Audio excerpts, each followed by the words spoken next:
முள்ளிவாய்க்கால் நினைவு தினத்தையொட்டி இன்றும் நாளையும் தேவாலயங்கள் மற்றும் கோவில்களில் மணி அடிக்க இலங்கை ராணுவம் தடை விதித்துள்ளதற்கு வடக்கு மாகாண சபை கடும் எதிர்ப்பு தெரிவித்துள்ளது. அடக்குமுறை தொடர்ந்தால் மக்கள் வீதியில் இறங்கி போராடும் நிலை ஏற்படும் என வடக்கு மாகாண சபை உறுப்பினர் சிவாஜிலிங்கம் எச்சரிக்கை விடுத்துள்ளார்.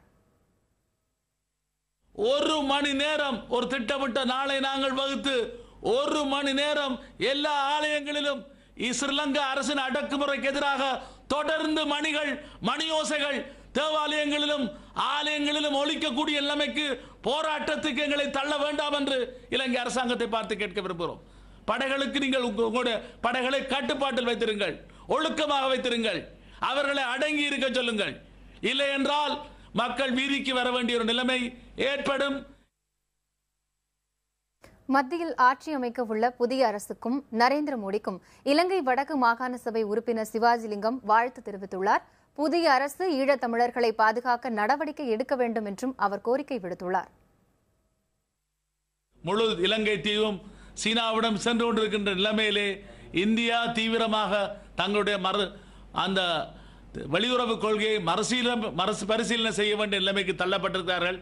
ஆகவே நாங்கள் அவர்களை பார்த்து சொல்ல விரும்புவது, ஈழத்தமிழர்களை பாதுகாக்கக்கூடிய ஒரு வெளியுறவு கொள்கையை நீங்கள் வகுக்க வேண்டும். இதுதான் உங்களுக்கு நல்லது, எங்களுக்கு நல்லது. முள்ளிவாய்க்கால் படுகொலைக்கு காரணமான இலங்கை அரசு தண்டிக்கப்பட வேண்டும் என்று நாடு கடந்த தமிழீழ அமைப்பு வலியுறுத்தியுள்ளது. முள்ளிவாய்க்கால் நினைவு தினத்தை ஒட்டி உரையாற்றிய நாடு கடந்த தமிழீழ அமைப்பின் உருத்திரகுமாரன் இதனை தெரிவித்துள்ளார்.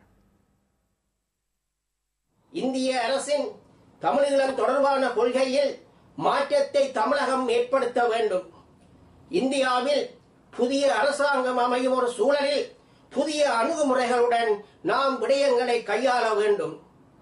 ஈழத்தாயகம், புலம்பெயர் தமிழர், புலம்பெயர் தமிழ் மக்கள், தமிழ் டயஸ்போரா, தமிழகம், உலக தமிழ் மக்கள் இடையே ஏற்பட்டு வரும் தோழமையுடனான இணைவும் ஈழத்தாயகத்தின் கேந்திர முக்கியத்துவம் மிக்க பூகோள அமைவிடமும் தமிழர்களை ஒரு வலுமையமாக உருவாக்கும் தகமைகளை கொண்டவை.